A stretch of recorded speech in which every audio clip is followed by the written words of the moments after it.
In die stilte van die vlaktes, waar die wind deur dorings saggies fluister, staan 'n man met oë vol skadu, en die sterre hou hul wag.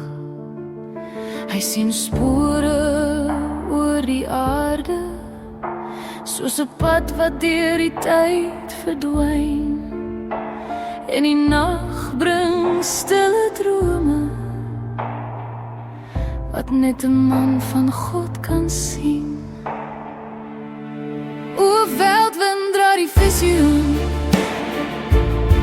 oor die berge, oor die sand, waar môre soos 'n skadu wag op hierdie oue land.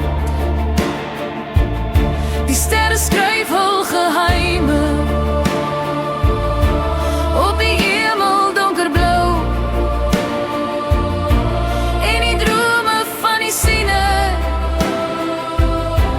is 'n fluister in die kou. Hy hoor perde in die verte, en die dreun van 'n verlore tyd, waar die rook van oude vure nog oor die vlaktes gly. In sy hart lê vreemde beelde van storms wat nog moet kom, maar ook van lig wat stadig groei wanneer die nag verstom. Hierdie is natuurlik die 4de DVD van die reeks van 52, en dit gaan oor die Vredefortweg konsentrasiekamp. Nou dit is nou laat Desember 2010, en die groot hartseer van hierdie konsentrasiekampe is dat so baie vrouens en kinders met die trein aangery was. Nou die stasie se naam is Greenlands, maar die oorspronklike stasie se naam was Vredefortweg. En as 'n mens sê 100 jaar kon teruggegaan het in die Anglo-Boereoorlog, hier na 1901 toe, dan kan ek myself indink hoe primitief die leefwyse van daardie tyd nog was. Nou ja, gedurende die jare 1901 sê hulle in hierdie geskiedenisboek dat die Vrystaat geweldig deurgeloop het met die plase van hierdie boere en die vrouens en kinders wat afgebrand was. Nou stel jy jou nou self voor, jy het op 'n plaas gebly, jy het miskien nog nooit trein gery nie, en hier kom hierdie Engelse moordenaars, hierdie soldate, en hulle kom by jou plaas uit en hulle sê vir jou, ons gee vir jou 5 minute. En dan moet jy vat wat jy wil, want hierna brand ons jou plaashuis af. En nou vat hulle jou met jou bietjie besittings na 'n stasie toe wat die naaste aan daai plaas was. Nou waar ek nou tans staan aan my linkerkant, gaan jy nou terug Wolwehoek toe, en aan my regterkant gaan jy Koppies toe. En nou het hierdie trein seker so gery pad langs, en hy het natuurlik hierdie vrouens en kinders daar opgelaai en hulle na hierdie stasie toe gebring. Nou ek reken, die gebou hier agter my is die oorspronklike stasiegebou gedurende 1901. En hier kom jy nou middernag of vroeg in die oggend, hulle laai jou hier af. En ek dink baie van ons besef en weet hoe koud kan die Vrystaat raak in die wintermaande. En nou laai hulle jou hier af, en jy het geen idee wat hierna met jou gaan gebeur nie. En nou moet jy met daai bietjie besittings, met jou kinders wat honger is, moet jy nou van hier af in die rigting van Koppies, ongeveer 4 myl, moet jy nou loop na daai konsentrasiekamp toe. Daar word op jou geskree deur die Engelse. Jou kinders huil, hulle is honger. Ek glo nie 'n mens kan net hier verbygaan en dit vergeet nie. Ek glo nie ons kan besef wat het hierdie mense, hierdie vrouens en kinders deurgemaak nie. 'n Vrou vertel dat na hulle toe nou hier afgelaai was hulle met 'n ossewa vervoer na die konsentrasiekamp toe en op pad het een van die vrouens wat op die ossewaans was geboorte gegee aan 'n seentjie. Ek kan nie myself indink daai omstandighede van daai vrou, geen privaatheid nie. Engelse soldate op en af wat skree, kinders wat huil. Maar daai seentjie het toe uiteindelik gesterf en is op pad na die konsentrasiekamp toe, langs die pad begrawe.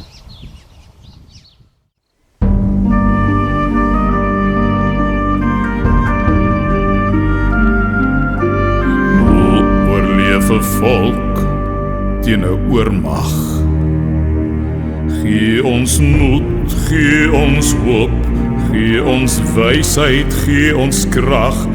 Lei ons hier deur die dal van die donkerste skadu. Strek u hand oor ons land en bewaar ons in die slag. Laat o Heer hierdie beker my verbygaan. Gee my moed, gee my hoop, as ek teen die vyand staan. Wys o Heer my die pad om te loop vir my nasie. Bring u lig, bring my terug, kan ek Goliat verslaan.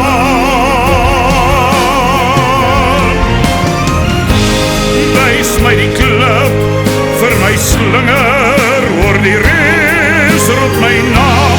Neem weg die vrees in my gees, wees die leeuw in my hart. Staan langs my sy, bly by my, lei die klip na sy merk. Soos Dawid vra ek, o my God, maak my weer sterk. Al hier die kruis oor my huis, bring rede.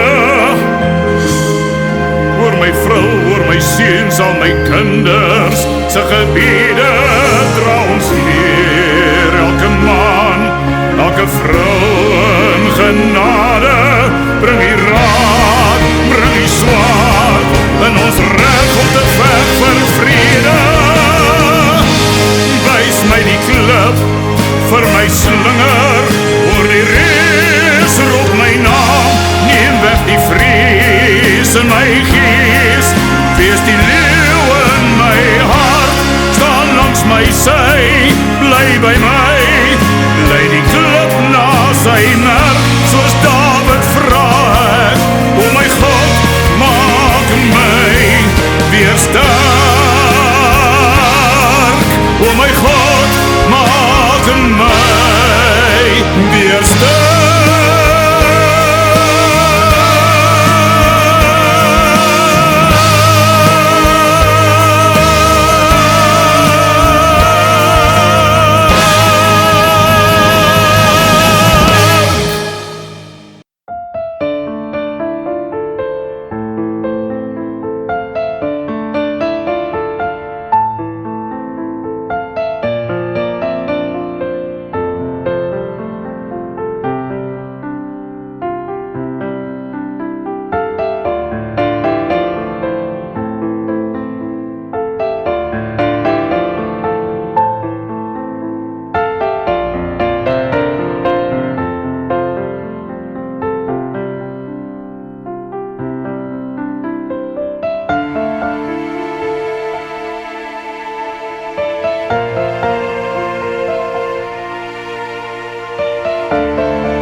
Eerstens wil ek baie dankie sê aan hierdie gelofte feeskomitee van Vredefort-Weg. Dit maak 'n mens se hart bly om te sien hoe hierdie mense in hierdie omgewing nog omgee vir hierdie boere, vrouens en kinders wat hier tot sterwe gekom het. En dit is die hele idee wat ek ook al vir so lank in gedagte het, is om ons mense te kry om betrokke te raak. Ons was altyd so geneig om so baie te kla. Maar as ek net moet dink, hoe lekker moes dit nou gewees het vir hierdie gelofte komitee, om net weer in hierdie jaar 2010 'n klein deeltjie by te dra, om dankie te sê op 'n baie besonderse wyse, dat julle hierdie kampterrein so mooi skoon gemaak het. Namens myself en my vrou Annelie, baie dankie. Dit laat 'n mens se hart sommer warm klop. En net soos wat ons hierdie hele reeks maak, is die boodskap wat ek aan u wil oordra, is kom ons vat hande. Dit maak nie saak vir watter party jy stem nie, maar as jou gelofte boere hart warm klop, dan kan ons dit bereik wat u hierso tans nou gesien het. Weereens baie dankie. Nou om so 'n bietjie geskiedenis te vertel van hierdie Vredefort-Weg se konsentrasiekamp. Die kamp was in 1901 gestig, soos baie van die ander menigte konsentrasiekampe in ons land. Die kampkommandant van hierdie kamp was 'n kommandant Splein. Nou wat ek nou gelees het van hom het my glad nie beïndruk nie. Ek blameer hom ook vir die baie sterftes wat in hierdie kamp plaasgevind het.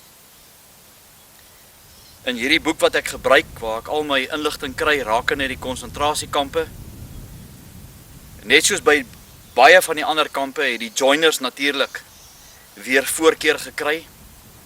Die Engelse het hulle eintlik toegestop met van die beste kos wat daar in hierdie kampe te kry was. Die ander hartseer is dat hierdie boere, vrouens en kinders in hierdie kamp ook binne 'n draadhok moes gebly het, soos 'n klomp wilde diere. En terwyl mense hier rondstap, dan wonder 'n mens nou eintlik wat om vir u te sê, om 'n boodskap uit te dra, nie van die hartseer wat hulle beleef het nie, maar om op een of ander manier net vir jou te beskryf, as jy nou hier rondloop, wat hierdie vrouens en kinders moes deurgemaak het. Ek lees in hierdie boek, daar was 'n mevrou Els gewees, en haar sussie van 12 jaar en 'n vriendinnetjie het op een of ander manier ontsnap uit hierdie kamp uit. Nou waar ek nou hierso staan, reken ek hier reg oor my lê Parys in die Vrystaat. En die twee meisiekinders het 20 kilometer gestap in ons taal om weg te kom uit die kamp uit, om hulp te gaan soek, om te kyk of sy nie haar pa in die hande kry, om vir hom te vertel wat maak hierdie Engelse met hulle in hierdie kamp nie. En hulle laatmiddag het hulle by 'n plaas aangekom, en die boek sê ook dat hulle pragtig ontvang is, waar sy hulle kos gegee. Ek kan myself indink hoe seer was daai arme voetjies net nie gewees. Onthou, daar was nie paaie daai tyd gewees nie. En terwyl hulle so sit, ek neem aan dit was die agterstoep, het daar twee swartes te perd aangery gekom, wat vir die Engelse gewerk het, en dit was vir hulle baie snaaks gewees, want daar was opdrag gegee, al die boere, vrouens en kinders moet in die kampe wees, en toe hulle die kinders daar sien, het hulle dadelik onraad vermoed, en na die plaashuis toe gegaan, en toe vir die mense wie se plaas dit was gesê, luister hierso, maar hierdie kinders moet onmiddellik teruggevat word na die kamp toe. En die meisiekinders het natuurlik vir hulle gesê waar hulle vandaan kom. Dis hartverskeurend as jy lees in hierdie kampverhale wat se oneer hierdie vrouens en kinders aangedoen was. Hoe boerevrouens kaal voor hierdie swartes vir hulle moes kos gemaak het. Nou, dit staan nie in hierdie boek nie, maar jy hoef nie 'n professor te wees om dit uit te redeneer nie. Wat het daai swartes net nie met daai meisiekinders gedoen toe hulle nou op hulle perde gelaai is en teruggebring het na hierdie kamp toe? Ek wil net jy moet my baie duidelik verstaan, dit is niks te doen met haatspraak nie. Dit het te doen met ware feite. As jy lees wat daar aangaan. Toe die 2 meisiekinders nou deur hierdie swartes teruggebring is na hierdie kamp toe, ek reken die kamp waar hierdie bloekombome is, die kamp moes seker nie ver van hier af gewees het nie, want ons staan nou in die begrafplaasafdeling. Het hulle na hierdie ma toe gegaan, die mevrou Els. Weer eens was daar 'n joiner wat ook die Engelse gehelp het, want hy moes natuurlik vir hulle van Afrikaans na Engels toe vertaal het. En hulle het hierdie arme vrou gevat en haar vir 8 dae binne in 'n tipe van 'n hoenderhok gesit met 1 kombers.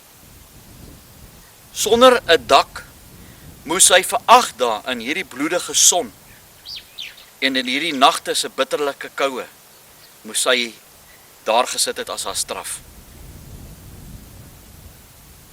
Nou vra ek vir u die vraag. En ek kan nie vir u sê hoe ek hier binnekant voel toe ek dit gelees het nie. Hoe barbaars kan 'n mens wees? Hierdie Engelse het absoluut niks gevoel vir hierdie boerevrouens en kinders nie. Hierdie boek sê ook, die heel laaste gevolgtrekking. Wat was die hele oogmerk van hierdie Engelse gewees in die Anglo-Boereoorlog? En dit kom op 'n kort sinnetjie neer. Hulle was daarop uitgewees om hierdie boere en vrouens en kinders ten alle koste uit te wis. Het sy die vrotvleis wat vir hulle gegee was deur diere wat daar dood gegaan het? Of bully beef wat verslaan was? My vrou het gisteraand gelees weer in 'n boek waar daar tot afgekapte vingers en vishoekies binne in hierdie bully beef blikke gekry was. In hierdie betrokke kamp, hierdie Vredefort-weg, was daar 'n vrou wat ook geskryf het. Haar kind het siek geword en sy het na hierdie dokter toe gegaan in die kamp. Ek sal nou vir u sê wat is sy naam. En vir hom medisyne gevra. En sy sê die medisyne wat sy toe vir die kind ingegee het, het daai kind onmiddellik in so 'n pyn laat ontaard. Hy het verskriklik pyn gekry. En daar het 'n bietjie van daai medisyne op die gras geval. En onmiddellik het dit 'n kol op die gras gebrand.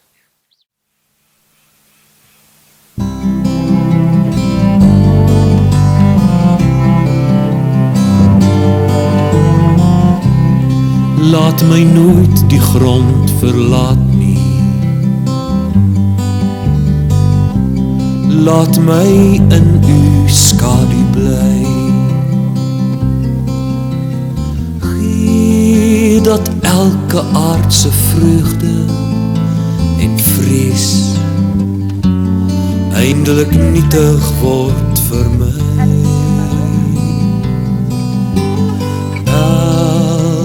Afdraai paadjie ken ek. Elke keer het ek gedwaal. Elke keer het u my iewers kom haal. Maak dit hier die laaste maal.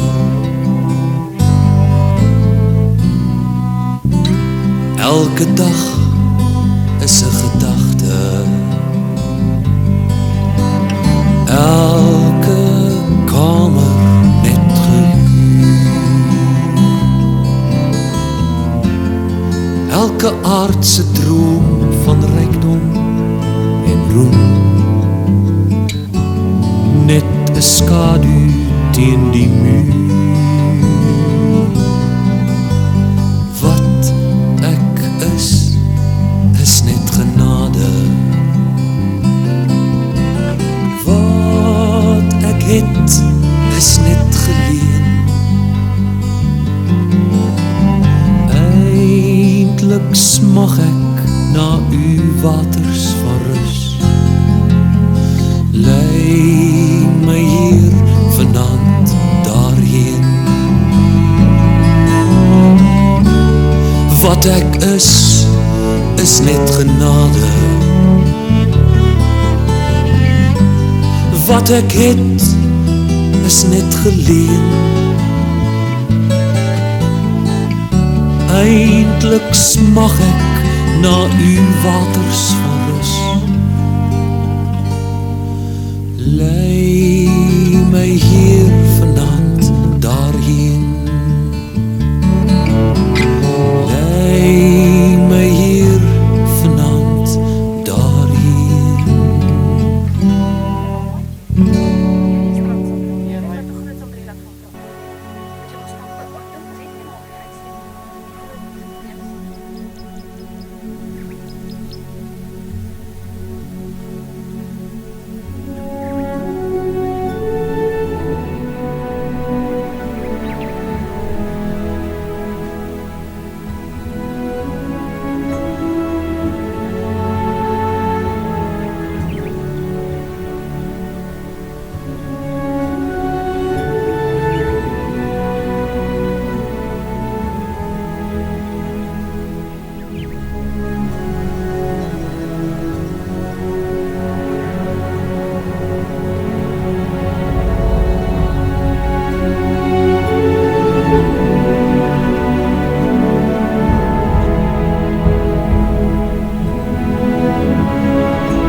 Die kampdokter was 'n dokter Reynolds gewees, Reynolds.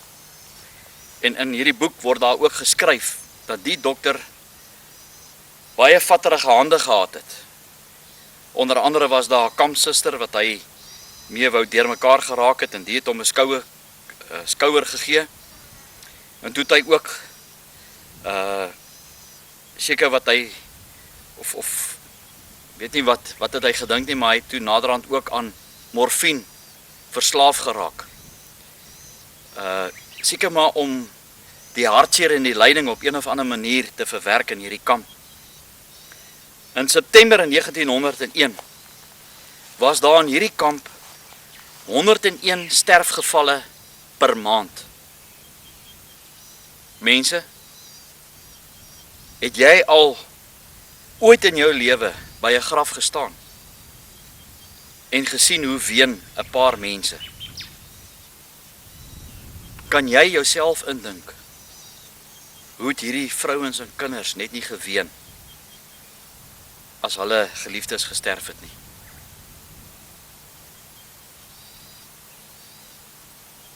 In 1901 was daar 518 sterfgevalle per 1000 mense in hierdie kamp gewees. Ek stap nou so deur die grafte en daar kom so 'n mooi Bybelversie by my op. Psalm 23. En miskien moet ek dit net vir u sê. Want ek wonder hoeveel van daai vrouens het dit nie baie keer hardop gesê as hulle met daai kind in hulle arms hiernatoe gestap het om hulle hier neer te lê.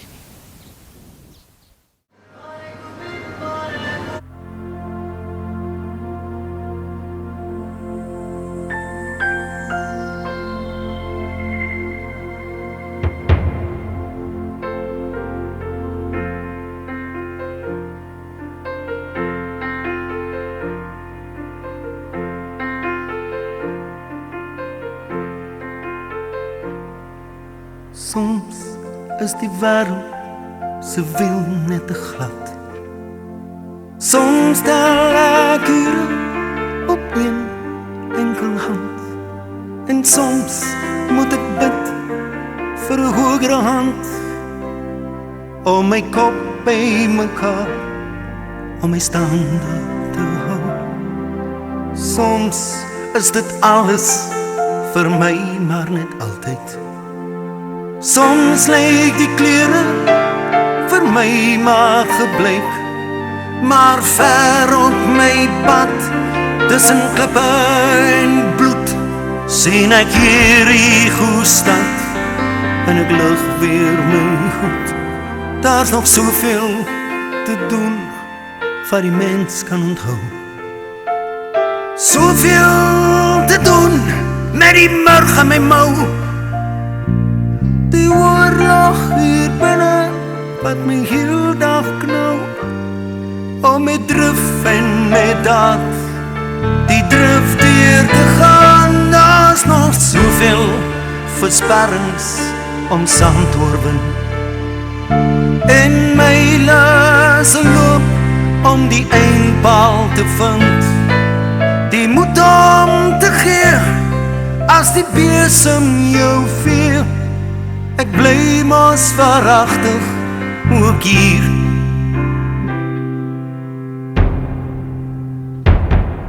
Ek gee soms my beste en soms gee ek min. Soms ly ek honger, maar soms maak nooit sin. En soms as die ongeluk my telbord verraai, weet ek daar is nog tyd om die uurglas te draai. Daar's nog soveel te doen wat die mens kan onthou. Soveel te doen met die murg in my mou. Die oorlog hier binne wat my heel dag knou, om my drif en my daad die drif deur te gaan. Daar's nog soveel versperrings om saam te oefen, en mylens loop om die eindpaal te vind. Die moed om te gee as die besem jou veer. Ons bly maar waaragtig ook hier. Al is dit soms.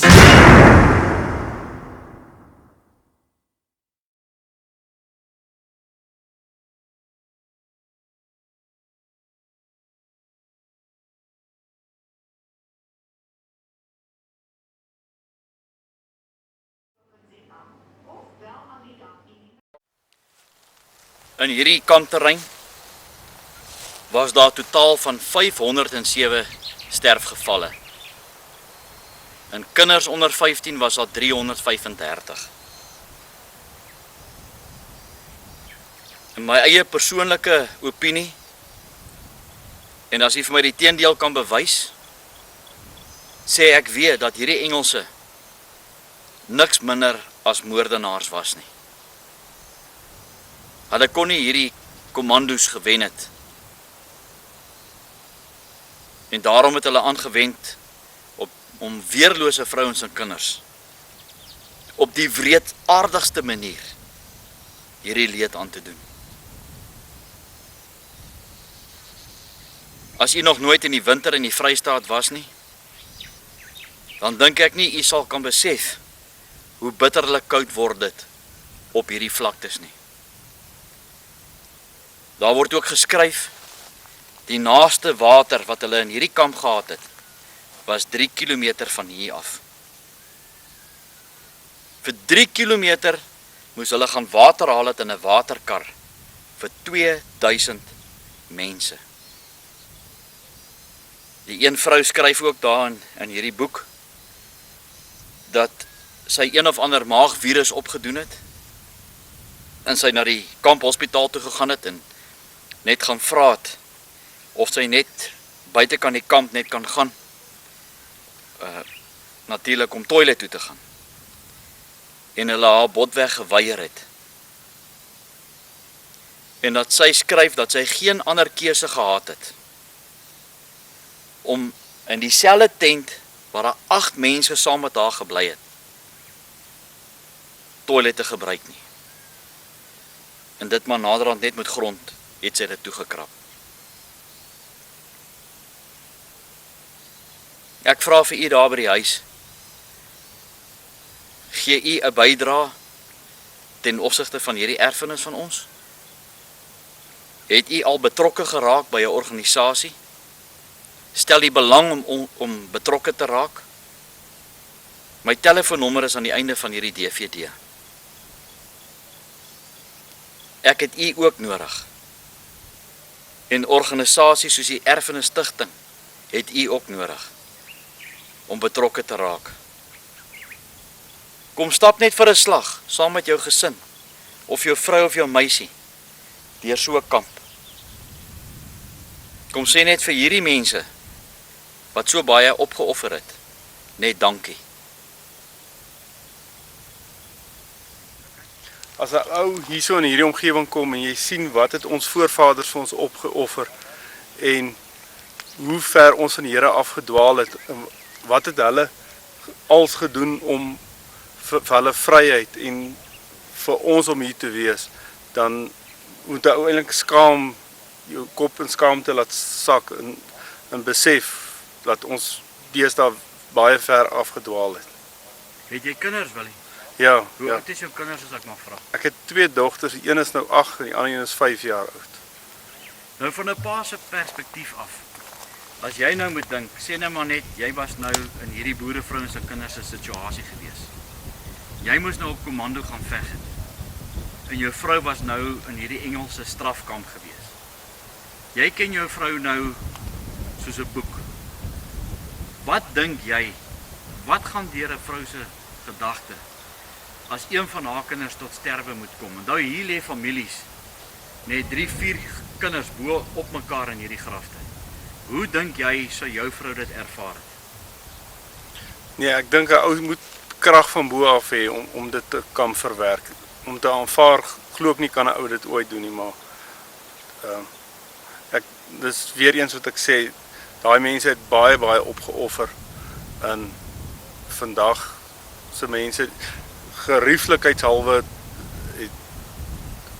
Ons lewe te lekker. ons lewe te lekker. Ons besef nie meer wat dit was en wat dit is om dit te kan deurmaak wat hulle gedoen het.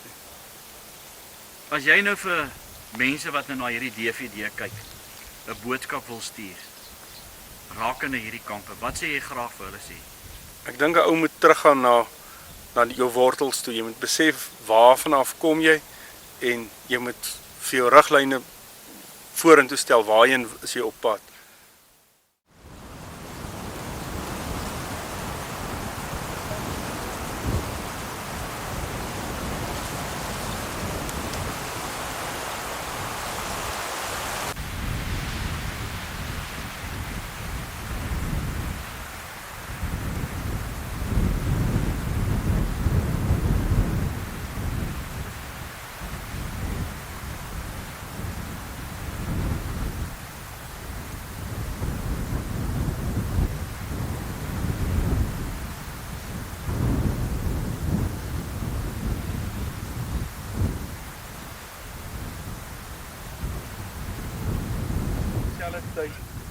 Is Vredefort Kommando opgeroep om Harry Smit daar te gaan, daai selfde datum. Hierdie ding is opgerig in 1973. Ja, dit die familie nou die monument.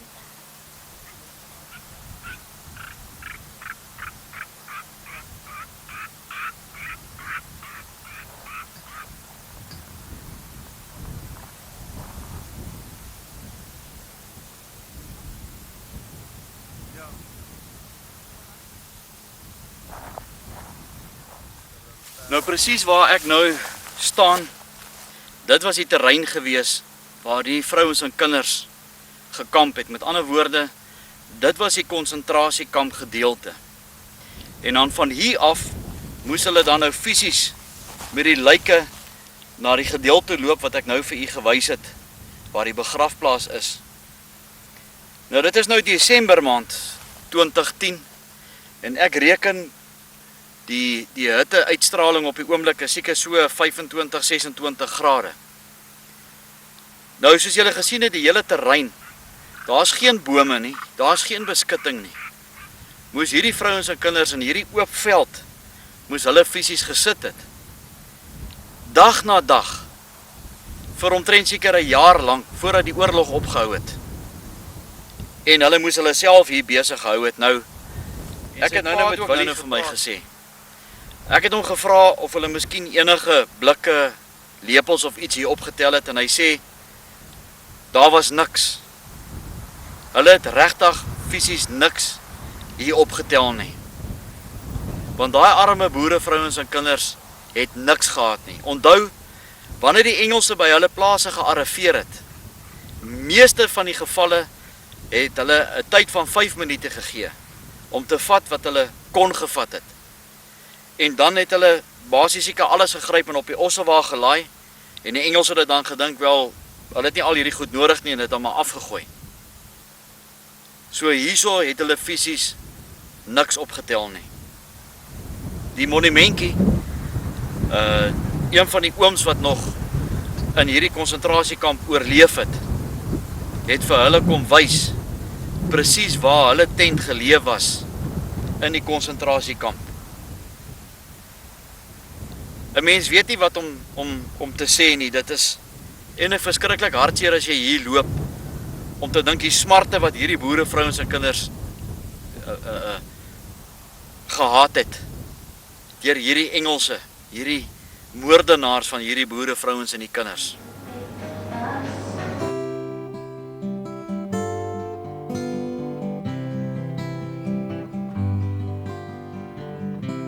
Laat my nooit die grond verlaat nie.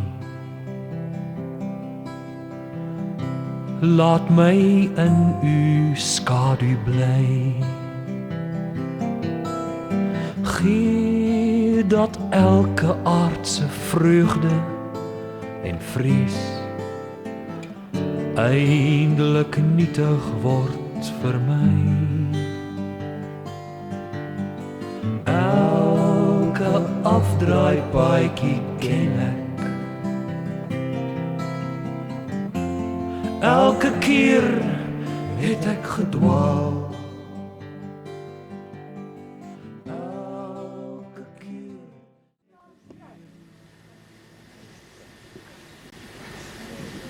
Verskoning huis. Ek versoek die gehoor om op die volgende bevel op aandag te kom en op aandag te bly tot aan die einde van die seremonie en die stem saam te stem wanneer dit aangehef word.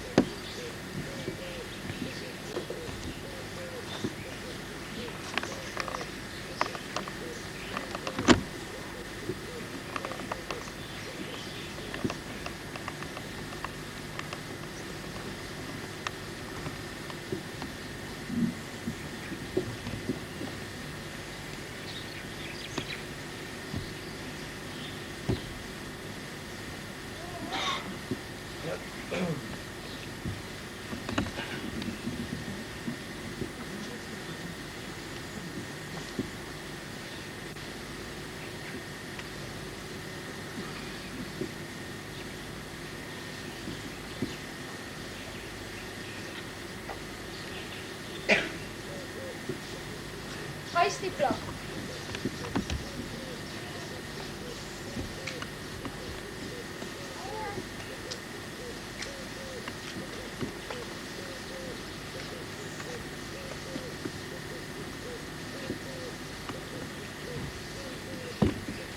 Ontplooi die vlag.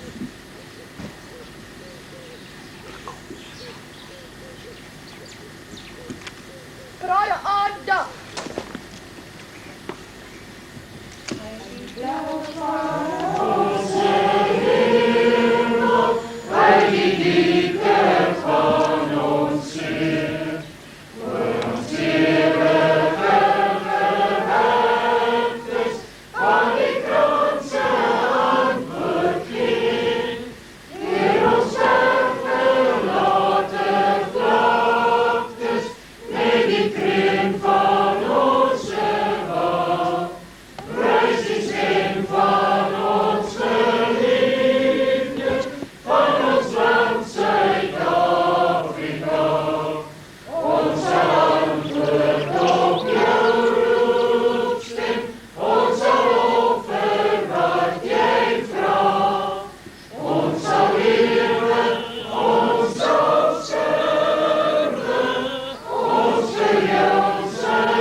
Onthou hierdie monument tot die welsyn van ons volk en vaderland. En mag ons nageslag dit in ere hou. En mag hierdie steen die nageslag herinner aan die liefde van God, wat ons volk bewaar het deur baie gevare heen, wat ons volk gedra het en gelei het en dikwels baie geseën het. Mag hierdie steen die nageslag help om getrou te bly aan die God van die voorgeslagte. As ons volk getrou bly aan die God van ons vaders, dan hoef ons nie te vrees vir die toekoms nie. Die toekoms sal wel wees met ons land en volk. Vriende, en dan wil ek net dankie sê.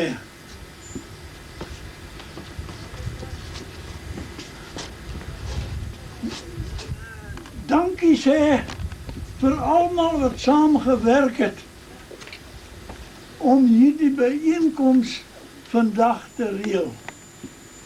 Ek is bly u het my gevra om ook teenwoordig te wees. Ek is dankbaar vir die geleentheid. Ek mag nou weer staan by die graf van my moeder, miskien vir die laaste keer. By die graf van my suster, by die graf van my ouma, by die graf van my oupa. Hier in ons kamp moes ons baie dierbares aan die dood oorgee. Ek het my moeder afgegee, sy was maar net 23 jaar. Ek het my suster afgegee, sy was maar iets meer as 1 jaar. Ek het my oupa en ouma afgegee, hulle was al hoog bejaard. En soos ek dierbares moes afgee, het elke huisgesin wat hier saam met ons in die kamp was, hulle dierbares afgegee. En die groot oorsaak van al die sterfgevalle is die hongersnood. Ons het honger gelei in hierdie kamp. Hulle het vir ons te min kos gegee en die bietjie kos wat hulle gegee het, was baie maal oneetbaar. My ouma se voorlaaste woorde was, ek het honger. Baie van die kindertjies wat gesterf het, se laaste woord was, ek het honger. Stel vir jouself voor, 'n kind kom en sê, mama, ek het honger. Gee my net 'n klein stukkie brood. Blief, mama. Maar nou, mama het nie 'n klein stukkie brood. Mama is al self half dood van die honger. Ek was gelukkig. Ek het die moordkamp oorlewe. Ek was maar 2 jaar oud toen my moeder hier begrawe is. En 'n kind van 2 jaar kan niks onthou van 'n begrafnis nie. Maar dink aan die lang pad wat ek geloop het. Vandat ek as kind van 2 jaar hier by die graf gestaan het. Tot vandag dat ek as 'n ou man van 94 jaar weer hier by die graf staan. Dat ek nog mag lewe, is in 1 woord gesê, 'n wonderwerk van God se genade.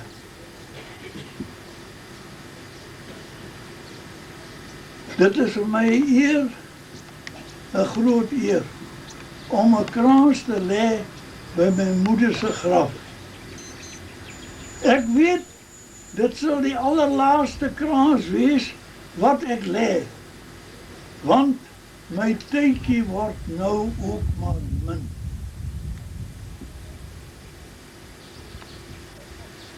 Vriende, die ou wêreld ontwikkel so vinnig.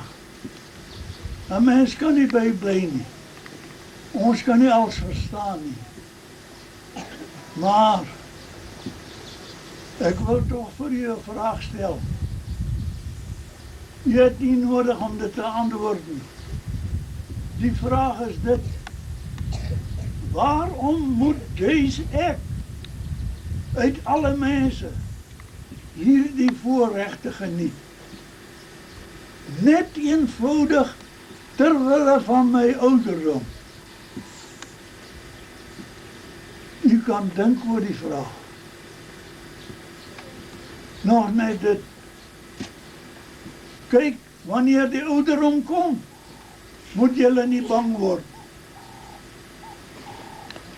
Wie weet daar, ver in die toekoms lê 'n aangename verrassing vir u wag.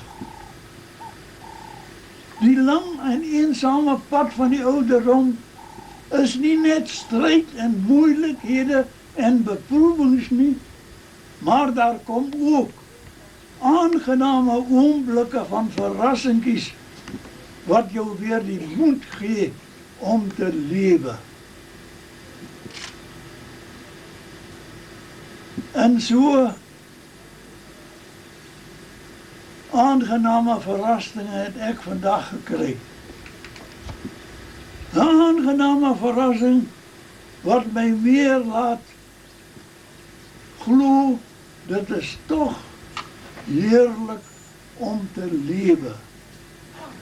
Ek is bly daaroor en ek dank my hemelse Vader dat hy vir my die geleentheid gegee het, ook die gesondheid, dat ek ook hierdie dag vandag kon belewe het. Nou ja, vriende, ek moet ook net dit vir u sê. Ek wil u hartelijk welkom heet by hierdie plekkie van my. Dis my plekkie, want ek het 'n tyd lang hier gelewe en gewoon. Ek het lang hier so vir maande agtereen geworstel om toch aan die lewe te bly. Alhoewel ek daar niks van bewus was nie en ook niks van onthou nie, want ek was te jong. Maar nogmaals, vriende, hartelijk welkom by hierdie plekkie van my. Nogmaals, baie dankie vir alles. Dankie dan.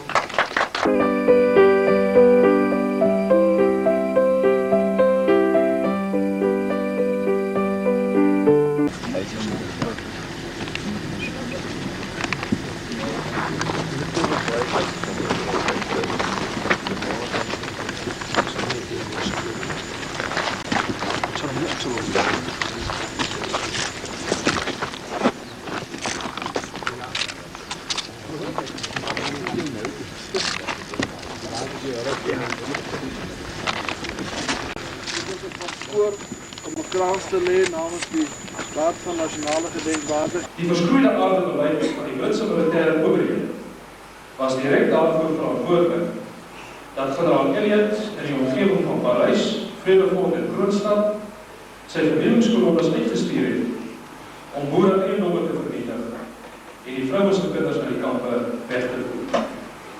Die ontberings van die kamp terwyl ander beestokke na die kampe weggeneem is.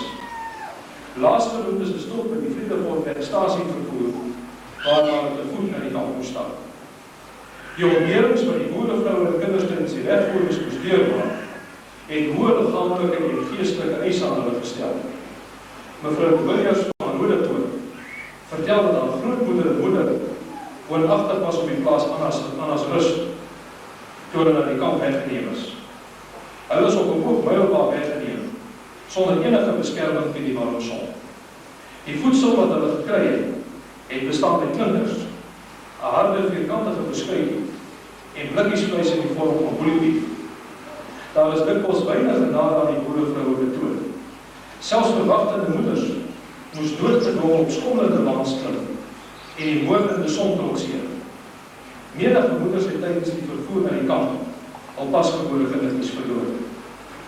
Volgens 'n verslag van die dameskomitee oor die burgerkampe te Vredefort weg, gedateerd 23 Oktober 1901, was die kamp ongeveer 2 myl van die Vredefort stasie geleë in 'n noordwestelike rigting van hier aan die kant die treinspoor.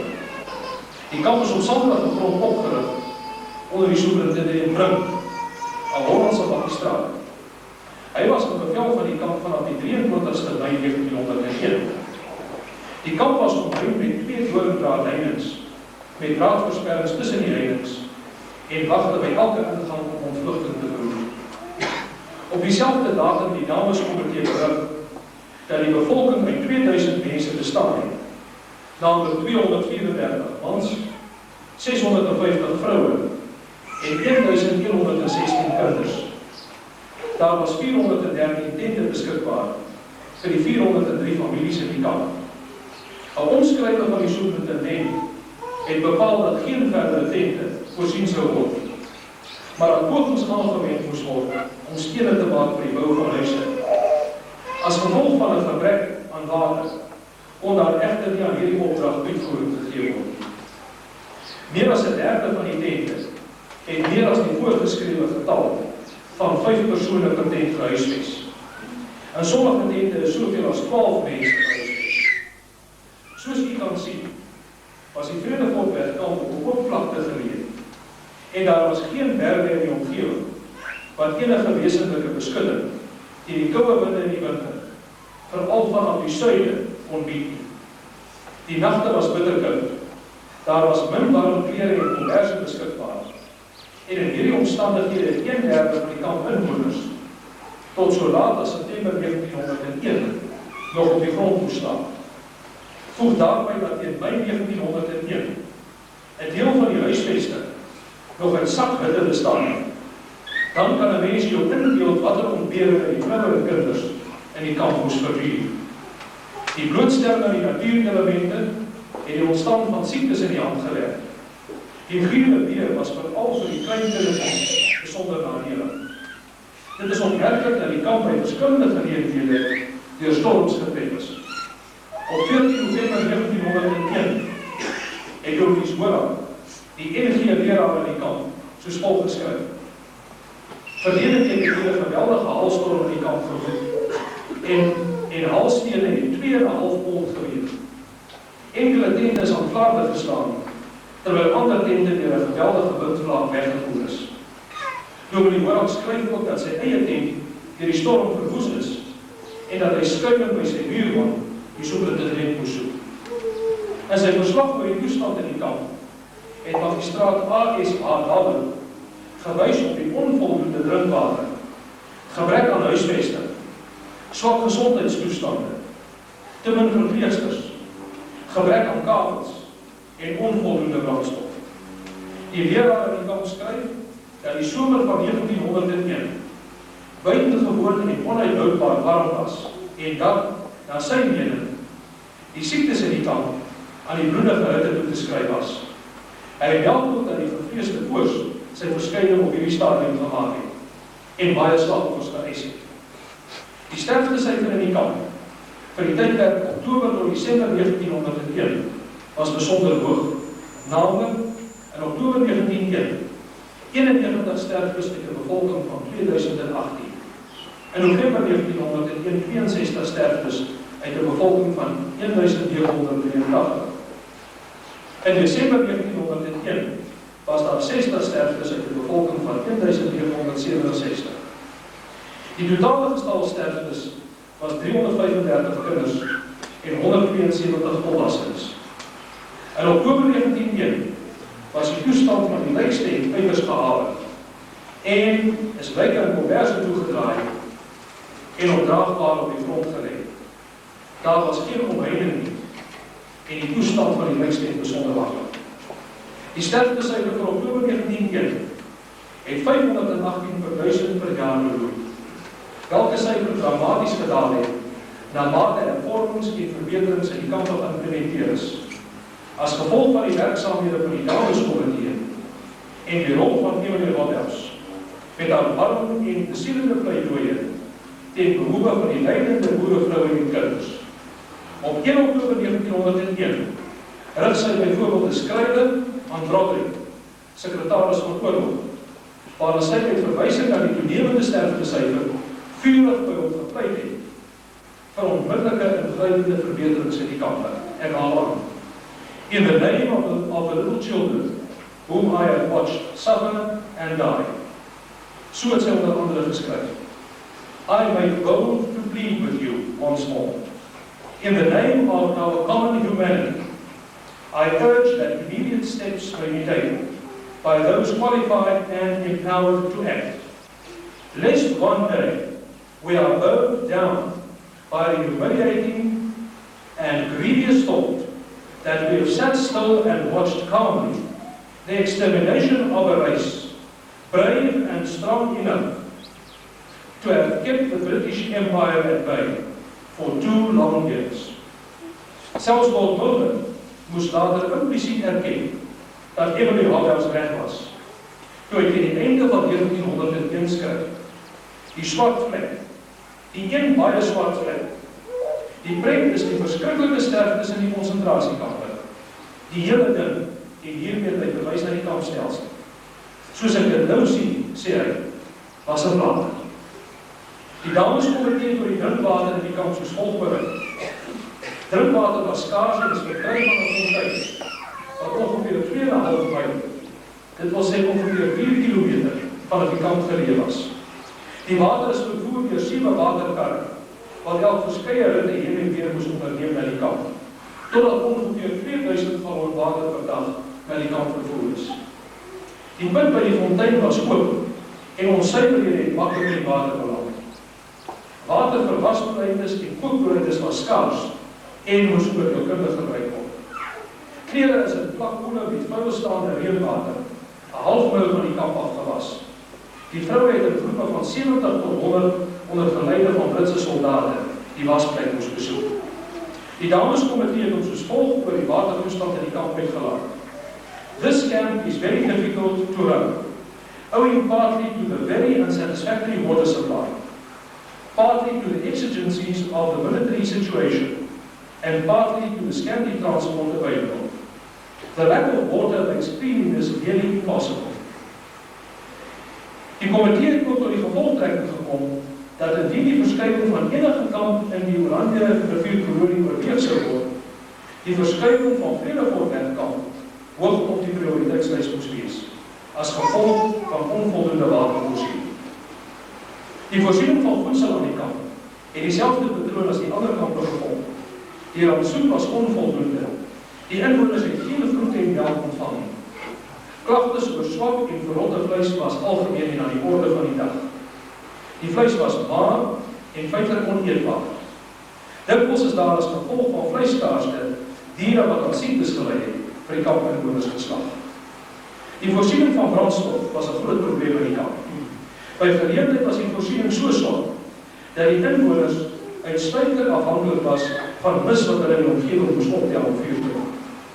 Die vroue het gekla oor die tekort aan vuurmaker en getuig dat dit onmoontlik was om in die winter warm te bly van die skaarste hout. Die geestelike versorging van die kampinwoners is behartig deur leraars, wat alles vir hul herderlike bediening veil gehad. Verskillende leraars van die NG Kerk het in hierdie verband 'n prominente rol gespeel. Een van diegene was dominee Hierhoor, wat vanaf 6 November 1901 in die kamp werksaam was. Oor sy arbeid in die kamp skryf hy op 28 November 1901. Die werk hier is verbasend baie. Die oes is wel groot en die arbeiders is min. Gelukkig het die Here dit enkele van die broeders in die hart gelê om my by te staan in die reëling van die openbare dienste, sowel as in die besoeke van siekes, bedroefdes en so meer. Die broeders is baie ywerig en getrou in die diens van die Here en is vir my tot hulp en troos. Na sy vertrek in Februarie 1902 is hy opgevolg deur proponent F. J. de Dief. Tydens die oorlog is die Afrikaner in sy kerk diep beproef, waar die volk gelei het en die kerk ook gelei. Afgesien van die kerkgebouwe en pastorie, wat deur die Engelse verwoes en die predikante wat saam met die burgers kruisgevange geneem is, moes die kerk baie lidmate in konsentrasiekampe aan die dood afstaan. Na die oorlog moes die kerk nie net help in die fisiese heropbou van die land nie, maar die kerk moes ook die Afrikaner uit sy geestelike teleurgedruktheid weer ophef. Die hospitaal in hierdie kamp het bestaan uit 5 markiestente en 3 kloktente, beman deur 2 dokters. In die hospitaal was 40 beds beskikbaar. Oor die benarde hospitaalgeriewe skryf 'n anonieme dame aan Emily Hotels dat siekes in oorvol tente geplaas is, dat pasiënte aan uiterste temperature blootgestel is en dat die dokters onsympathiek was om aandag aan die siekes te gee. Met die sluiting van vrede het die ontberings van die vrouens en kinders nie geëindig nie. Mevrou de Villiers vertel dat haar moeder wat in die kamp was, na die oorlog terug is na hulle plaas Anasmus. Daaraan gekom was het nodig om te aanskou hoe al die diere dood lê en te sien hoe die huis afgebrand was. Haar ouma moes alleen probeer om te red wat red was. Haar vader het teruggekeer, verouderd en verander. Kommandant van die kerk het sy herinneringe aangeteken. In die distrik Kroonstad was die verskriklike verwoesting van die oorlog, seker van die ergste in die Vrystaat. Feitlik alle tekens van bewoning en bewerking was uitgewis. Hy skryf voorts: van die vee wat ons voor die oorlog gehad het, was daar niks oor. Buiten bokke wat al wild geword en in die krasse gehou het. Net soos wildsbokke het hulle van 'n mens weggeklop. Groot opofferings en inspanning moes gemaak word om die land te herstel en dit wat in die oorlog verniel en vernietig is, weer op te bou. Hierdie het 'n stoere voorgeslag, 'n blywende voorbeeld gestel van wat gedoen kan word onder hagtelike omstandighede, wanneer die hand met geloofsmoed aan die droog gestaan word. Samenvattend wil ek die woorde van professor M.C.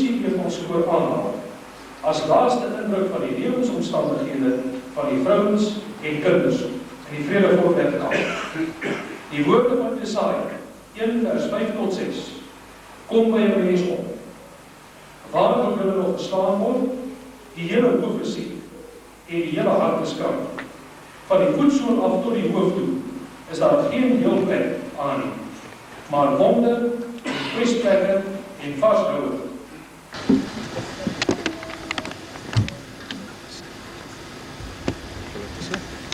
Stryk die vlag.